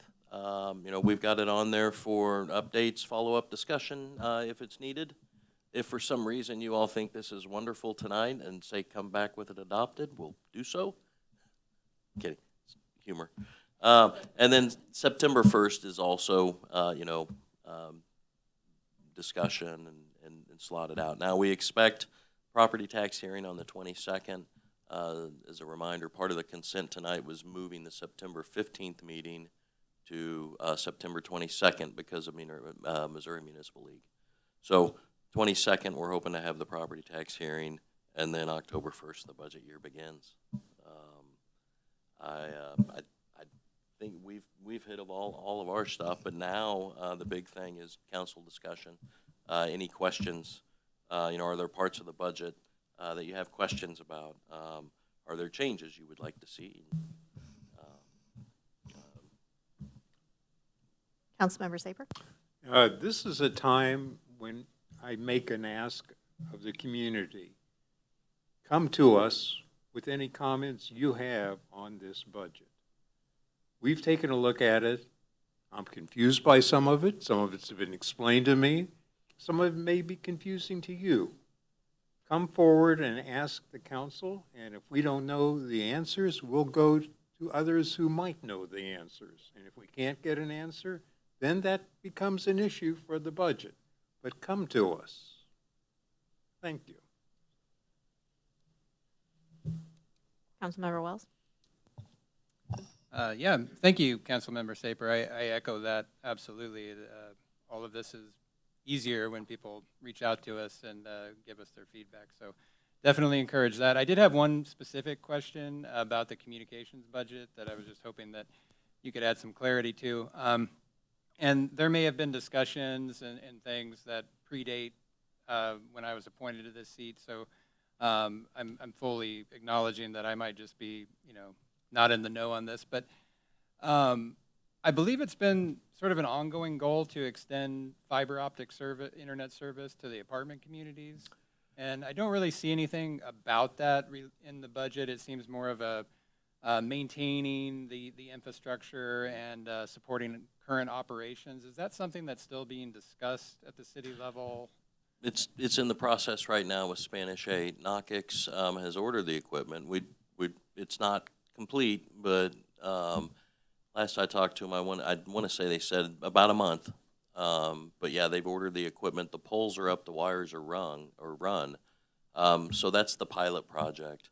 So right, not specifically in the narrative, but I'd say in the budget. The $500,000 for operating expense is a general expense for that budget. But yes, the pilot study is in process right now. Thank you. Yes. Councilmember Saper? One of the things that's still in this budget, and has been in the last several actually, is an animal control facility. And a lot of residents and at public meetings have pointed out that that's something they really want to see. Nothing seems to be moving forward. What is the status of that? Hang on, I'm going to that page for you, so I have the cost and everything. So that's been through discussions. One of where it's going to be, what's going to be done. Is it, if it stays where it's at, is it renovation? Is it rebuild? As we got towards the end of the budget, then we're also within the last month or so taking on a feasibility study of a water or wastewater treatment plant, which if that happens, that changes where animal control is right now. So without the progress, we hadn't made the progress we thought we would make, but we threw the $300,000 in there for design. I mean, so we could still try to get that progress. But there's questions of where it would go. Is it a renovate or is it a new build? At one time, there was a strong favor for a new build, and so, because of location is not desirable right now. Yeah. And residents keep asking. Mm-hmm. They want that to move forward. And it's been in the budget for too long without anything happening. Well, as Nick mentioned, our goal with all the capital this year was to kind of pare down the number and be more progressive with it. I mean, attacking the projects, and so, but that's what we're trying to figure out is where. But yes, it has been in for 2 years, I believe, 2 years. And I think last year we had a bigger amount, but that didn't happen. So we'll keep working on it. It is heard what you said. Thank you. Councilmember Kane. Thank you. And thank you, Mike, by the way, for answering so many questions over the last several weeks, but also this week, and trying to learn as much as possible. This is my first budget season, so going through line item by line item and learning, what's a Zoll monitor? What's a smart belt? What's a multi-spray brine application tank? Like trying to dive deep and see like what the function is and how this is going to all benefit the city. So I appreciate you answering the more specific questions too about large increases line item by line item, and things where there's a lot of change generally is where I tried to pin the focus. I had a couple of general topics that I wanted to touch on, and maybe we can talk a little bit too about the strategy focus. So long-term outlook of the gaming fund. So I'm curious because it looked like year over year there were times where expenditures didn't exceed revenue, but times where it has, or at least it was initially budgeted that way, but actuals didn't meet or projections didn't meet that way. So I had some general questions about this year because obviously expenditures are going to exceed revenues by about 10 million, or at least as budgeted, bringing the fund balance down from 30 million to 20. So I was just kind of curious about like the long-term and short-term plan too, in terms of capital projects on the horizon, and how we're basically balancing those out. So a mention of a CIP, a fund reserve policy, what are the kinds of things that you all are taking into account for the next, not just this year, but the next several? Well, we do have the fund reserve policy in the code that was approved last fall. That is, gaming fund built up and built up. There were projects budgeted that were having a hard time getting out of the starting gate. But now those, we're starting to see some of those. One of the big chunk of this year is Burlington water main. Now gaming's not paying for all of it, but it's a large transfer. But yes, over time, I mean, if we spend more than we bring in, it's going to take us down to that reserve threshold. 50%, I believe, is gaming. So that is something to think about, and that's where Nick was talking about. We start looking at debt. More I would say with water and sewer, because there's revenue to repay that debt. It's built in. It's very common with water and sewer to do revenue bonds. But yeah, you start looking at those opportunities. What are other ways? Because I mean, you can see the budgeted revenue is 8.9 million for gaming.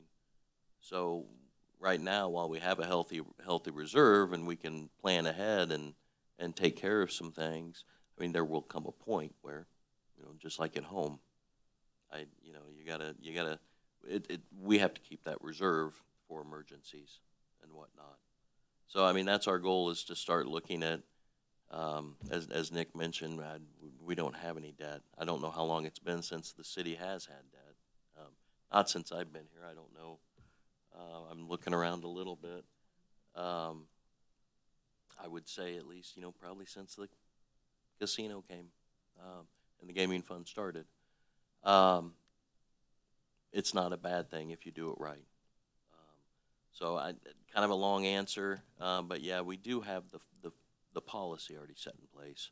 But that's part of this. Next year, we've got Bedford and 19th Avenue pumping stations on the horizon that are going to be large tickets too. So that's what we're starting to look at is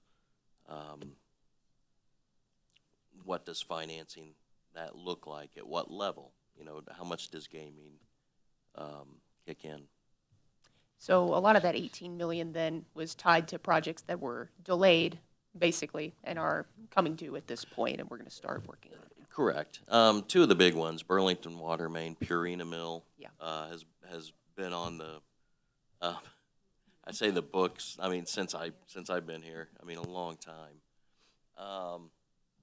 And then the Safe Streets for All demonstration. That's been an ongoing part of the planning grant, but continuation of that. But yes, there are some that we're getting for the Lime feed system. I think that's another one that has been stalled for a little while, and rightfully so. But we're ready to go. And the other question I had was on water rates. So Yes. I know water rates are, at least for this budget, would go up 5%.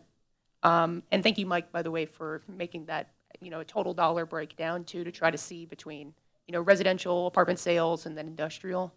So it looked like about 170,000 for FY 2027, and then 30,000 of that going to residential and apartment, and then 140 for industrial.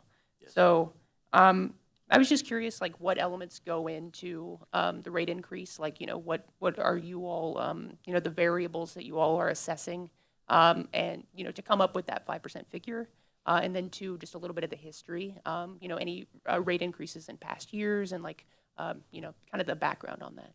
Yeah, so it was before I came here, I think in 21, when Raftellus did the rate study, and that was a 5-year. We've been going by those since that study. But, I mean, in short, what goes into it is you look at the revenue that you're collecting. You looked at the O&M, any debt, any of the cost, we'll say, for water to produce the water, distribute it, to get it from the ground to your taps. You look at all those costs and then projected costs in the future, and you line them. I mean, what is it? What's it going to take? What kind of revenue do we need to do that? That's the short. I mean, there's a lot that goes in, looking at residential versus commercial, if there's a difference in that. But the short of it is, here's what we're going to need. Here's what we're collecting right now.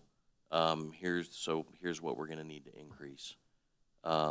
So we've been going off Raftellus, but we also know that with the master plans and increased O&M, I mean, with the master plans, we have more projects. Burlington Water Main is a huge one, but there are others coming behind it. And then with the sewer, the same thing. We have all the projects listed in the sewer master plan. And as you alluded to, I mean, gaming fund is a healthy fund, but we can't cover all of them, with that. So it's recognizing the O&M that we have right now and the increased cost, and planning also to go. I mean, we could not increase the rate, but there's going to come a day where we have to, and it's honestly, it's better to keep up with the O&M instead of a huge,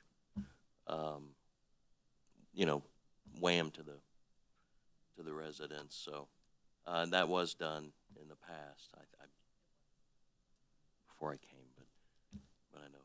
I mean, if that, again, long answer, but. No, that's great. No, I appreciate it. And not as a request for the next council meeting, but just if you have that study, I'd be definitely curious. Raftellus? Oh, yeah, we can get that. Perfect. Thank you. Other questions or comments? Okay, well, we ate some spinach. It was delicious. It always is. I think that I appreciate all of the comments that everybody has made. I love the the questions about rate increases, because I think that's one of the things that our residents and businesses are really curious about. I will say it again, as I've said very frequently up here, that we're very lucky to have some of the lowest water rates in the entire metro. When we moved to Northtown, our water rate was cut in half. And so even as it creeps up, it is still below Kansas City water. So a 5% increase, I'm personally okay with it. It's still better than the alternative. So I also appreciate Councilmember Saper's comments about the animal shelter. It's one of those things that would be really nice to have. However, I think that, you know, some of these larger capital projects like the Burlington Water Corridor and our stormwater and that sort of thing that are very expensive, but also not that an animal shelter, an improved animal shelter isn't necessary, but I think that some of our sewer and stormwater and wastewater needs are more pressing at this moment. So that's my opinion. It's not, I'm speaking as Councilmember McGrone, not as anybody else. So is there anything else you need from us this evening? Kind of direction. You know, the next meeting is the 18th, August 18th. From comments and all that, it sounds like the budget's good, pending comments maybe from the community. So we'll just kind of hold it steady and have a discussion item or an item on the next agenda in case anything comes up. I think that's reasonable. Everybody good? And not to mention, we'll have the Bounce and Balance Saturday, so. Oh, yeah, everybody that is interested in asking some questions, I know Councilmember Saper said to ask the council. I don't have answers. Kim and Mike and Nick have answers. And I assume all three of them will be at the Bounce and Balance event, so. Correct, as well as all the department heads and some of their Marvelous. And staff. can you remind us of when that is? Saturday, the 8th, August 8th, at Parks and Rec from 9 o'clock till 10:30. Excellent. 10:30. Okay, so we can go do that, and then we can go help sort Yeah. photos. Is it at the library or the Parks building? Library. Okay, so we can do both on the same day? Just be really engaged. Awesome. All right. Okay, Thank you all. moving on to item number 17. Consideration of an ordinance amending section 1.12.042 regarding listing of candidates on municipal election ballot. Bill number 8001, ordinance number 9798. All right, who is taking this one? Good evening, Madam Mayor Pro Tem and members of the council. What we're doing, Crystal brought this to my attention, that was brought to her attention by the election board, that we probably needed to amend our ordinance on how we handle filings, et cetera. And basically, what it will do, and this is specifically authorized by state statute, those who file on day one, the first day, let's say we have 5 people file for 1 seat, all right? Those people will, on that day, they will draw a number. And that number will be assigned to them, and then they will be ranked at the end of that day. And that's the order they will be on the ballot on day 1. Now, people can file on day 2 and 10 and whatever, and then they will just be added as they file. Okay, there's no more drawing or anything like that. And it's, the city clerk and I have discussed it, and she's ready to go, but all it does is really pull us into compliance with a change that there had been in the state statute. If there are any questions, I'll be glad to answer them for you, but that's all that this does. Questions? Councilmember Bailey? First reading. Second? All in favor? Yes. Any opposed? All right. An ordinance amending the code of the city of North Kansas City, Missouri by repealing section 1.12.042 and enacting a new section 1.12.042 in lieu thereof to conform the procedure for listing candidates on the ballot to Section 115.124 Revised Statutes of Missouri. I move that Bill number 8001 be placed under second and final reading and passed as ordinance number 9798. Second. Call the roll, please. Councilmember Kane? Yes. Councilmember Alvarez? Yes. Councilmember Wells? Yes. Councilmember Saper? Yes. Councilmember Bailey? Yes. Councilmember McGrone? Yes. An ordinance amending the code of the city of North Kansas City, Missouri by repealing section 112042 and enacting a new section 1.12.042 in lieu thereof to conform the procedure for listing candidates on the ballot to section 115.124 Revised Statutes of Missouri. Excellent. Moving on, number 18. Consideration of an ordinance approving a license agreement with Tanemic, Bill number 8000, ordinance number 9797. Good evening, Mayor and Council. Before you tonight on this agenda item is simply just a license agreement between the city and Tanemic for us to place a pole on their property where we can hang in one of our city cameras to enhance our network, where we have a gap in coverage on that northwest side of town.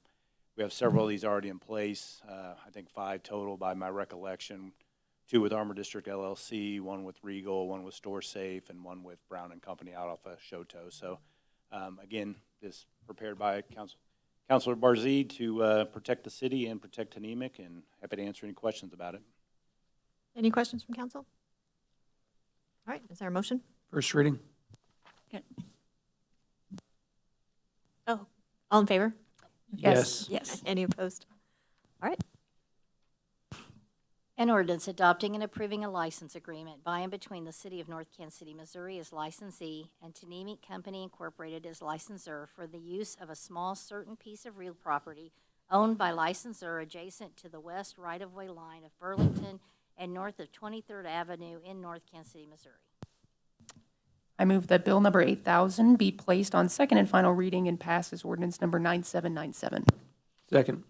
Call the roll, please. Councilmember Kane? Yes. Councilmember Alvarez? Yes. Councilmember Wells? Yes. Councilmember Saper? Yes. Councilmember Bailey? Yes. Councilmember McGrone? Yes. An ordinance adopting and approving a license agreement by and between the city of North Kansas City, Missouri as licensee and Tanemic Company Incorporated as licensor for the use of a small certain piece of real property owned by licensor adjacent to the west right-of-way line of Burlington and north of 23rd Avenue in North Kansas City, Missouri. All right, number 19.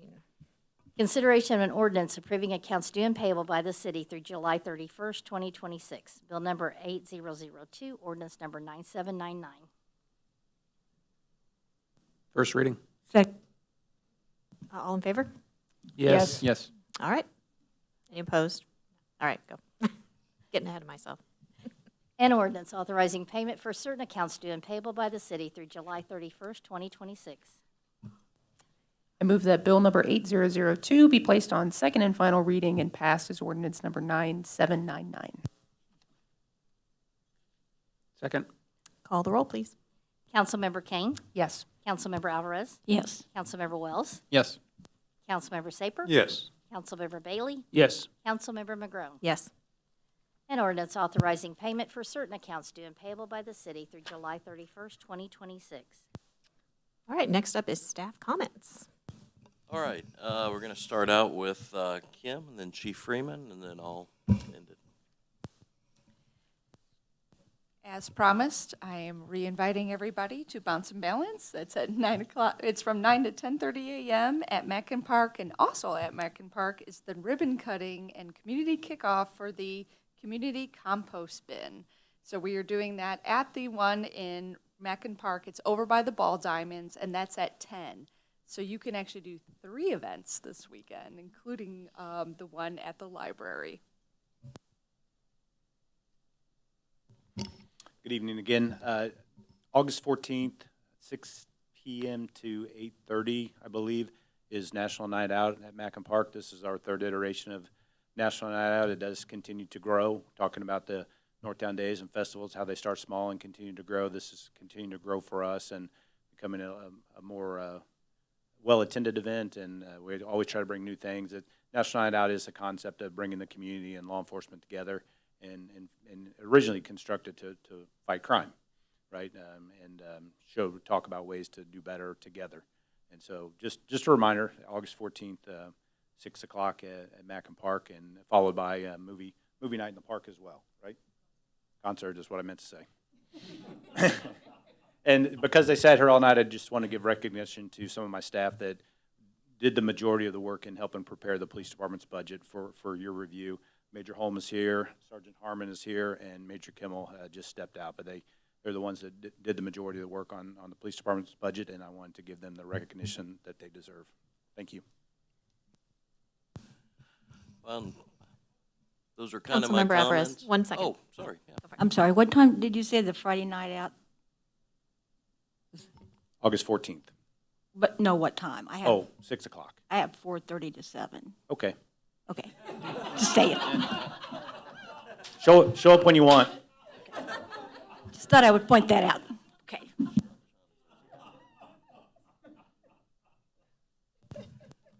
Okay.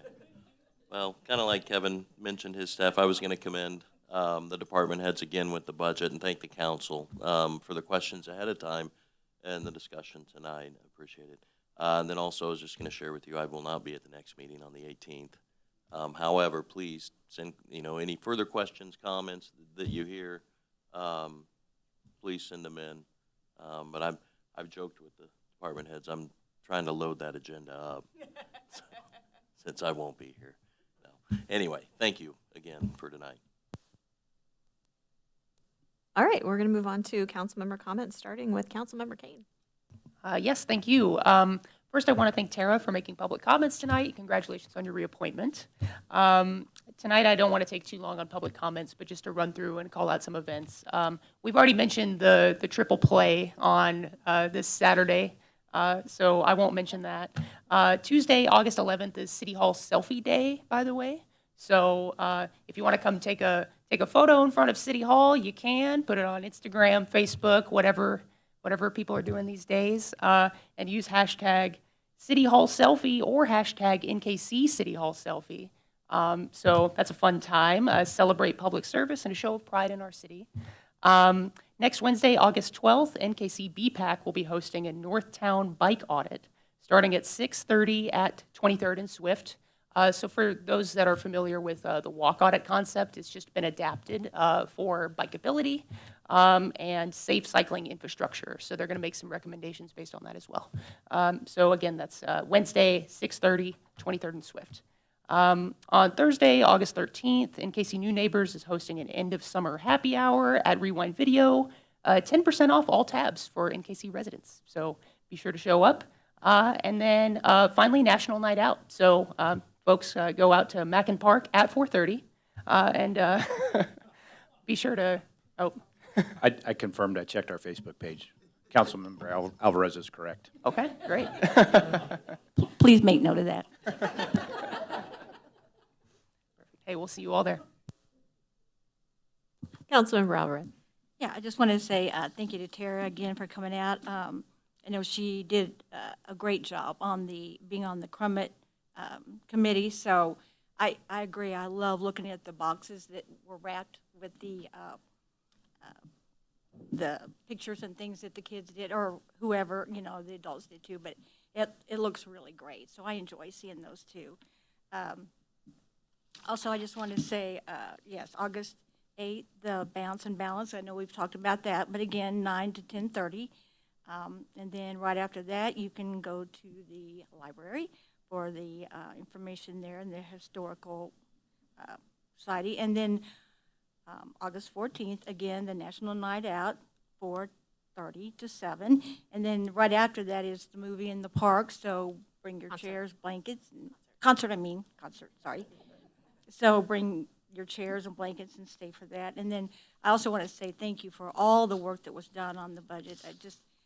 I almost got a headache just looking at all the numbers, and I know there was a lot of work put into that. So I just thank you for all of that information. Great job. Councilmember Wells. Well, I was prepared to also do a calendar rundown, so I don't know what I'm going to say now, but Yeah, I do. I mean, I know that the North Kansas City Historical Society event on Saturday has been plugged many times during this meeting, but I have to say it again. If you have an interest in North Kansas City history and want to learn more about volunteering with the Historical Society on a more regular basis, please come and see us on Saturday morning at the public library. We'll be down in the big meeting room. That starts at 9 a.m. We'll go till noon. So, go come see us. Go over to the park to learn about the budget. There's a bounce castle, right? That's the bounce part of it. So once you're finished with learning about the budget, crunching the numbers, and finished with the bounce castle, come to the library. Help us sort photos. We could especially use assistance from longtime residents and people who can help us identify people, places, events, that sort of thing, because a lot of our photos are sort of community gatherings and things like that. So any of that knowledge that can be brought to bear would be especially useful. Also excited about the BPAC audit, the time and dates in particular, so I won't dwell on that. But I have found that the audits, the walk audits, and this will be, I think, the first bike audit that's going on in the city, have been very useful in providing the city sort of real, direct feedback from residents about, say, what it's like to walk in a certain area, and in this case, what it's like to ride in a certain area. So if you have interest in those kinds of issues, I will be there, so please come and join me down there for that event. Also, looking forward to the Neighbors Happy Hour. I actually visited Rewind Video and Dive, where that's going to be held, I believe, at 6 p.m. on the Thursday after, Thursday next week, for the first time last week with Councilmember Kane. And, I will go. It's always uncomfortable when I see the ephemera of my 1980s and 90s upbringing sort of blasted back in my face. But I will go. I will withstand that onslaught and go see some new and old faces, hopefully. And then, like everyone else, I am also interested. This will be my first national night out, but I think it's a great opportunity to come down and learn more about the police department that helps keep the city safe. So I encourage you all to attend that. And that's everything from me. Councilmember Saper? Well, so far, that's been a lot from everyone. I'd like to remind people that there is a new coffee shop in town, Latte Life. It's adjacent to Life Unlimited, and it's part of what they do. It now gives people an opportunity to train and learn and grow the mission of Life Unlimited. And I would hope people would give it a try. We did today at the Business Council, and good coffee, good pastries. Try them. Councilmember Bailey? I was very disappointed I wasn't able to make that meeting this morning. Normally, batting the last, you don't get to anything new, but I actually have a few things that slipped through here. One, I'd like to thank Mr. Chuck Zug for coming out with Chipotle. That's a huge piece of news. Buried in there this is a financially awesome decision by the city. There's a lot of great things. You look at the purchase price of that sliver of land, you look at the financial reckoning of it all, it's a really good decision on top of, I really need a burrito bowl. So I'm very proud of that. It's been a long time coming, a lot of work by staff. Chuck has been a great partner through all of it, and we really appreciate him coming to town. Two, it was mentioned briefly, but I'll shout it out again, the compost committee. This is a group of citizens who have just taken it upon themselves to go out and do the thing with a little bit of funding from the city, but they did the research, they did the work, and because of that, we now are going to try to be more eco-conscious here in North Kansas City and see what that comes to that. So a great shout out to that team, Diane, Bart, everybody else that I'm obviously forgetting right now. Thank you. We really appreciate it. Councilmember Wells, it takes a lot of work to bring a project like that to fruition. It takes a lot of time, effort, and a lot of stuff that's unseen. Thank you. I appreciate it. Staff, ton of work goes into a budget. A ton of work. Thank you. I appreciate it.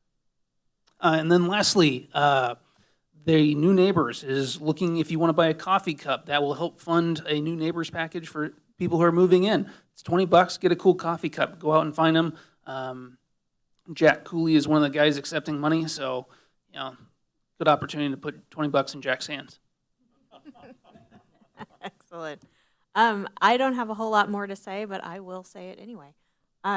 Thank you all who are here, who came to speak, especially Tara. I really appreciate what you've said and your commitment to helping make North Kansas City a more artistic and beautiful place in many ways. And if everybody hasn't gone around and walked and looked at the utility boxes that were painted, they are so cool, and they represent different schools in our school district and people in our community, and it's very, very cool. The National Night Out, after that is a concert. It's a band called Friendly Thieves. It's one of my favorite Kansas City local bands. They are just all I think there's 5 of them in the band, and it's kind of funky and fun, and they're all just truly wonderful people, and I encourage everybody to go listen to them. You'll have a really good time. It's been a pleasure to be the temporary mayor for a minute. And I'm glad that it has been very quiet while Mayor Smith has been gone. So I knock on all the wood, fake wood, I don't know, wood, right there. Yeah, so with that, that is all that I've got, other than thank you to our city staff and for all of the work that you do all the time. And now at this time, wait, do I need to do anything else? Oh, no, I need to do the executive session, correct? I'll read it. Do what? You want me to read it? Yes, please. Consideration of a request to hold and recess into an executive session as requested by the city administrator to be held on this date pursuant to Missouri Revised Statute 610.0211 legal matter, 610.021 litigation matter, 610.0212 real estate matter, and 610.0213 personnel matter. Legal matter, litigation matter, real estate matter, personnel matter. So move. Second? Call the roll, please. Councilmember Kane? Yes. Councilmember Alvarez? Yes. Councilmember Wells? Yes. Councilmember Saper? Yes. Councilmember Bailey? Yes. Councilmember McGrone? Yes. At this time, the live stream and Channel 2 will shut off. There will be no further votes or business this evening.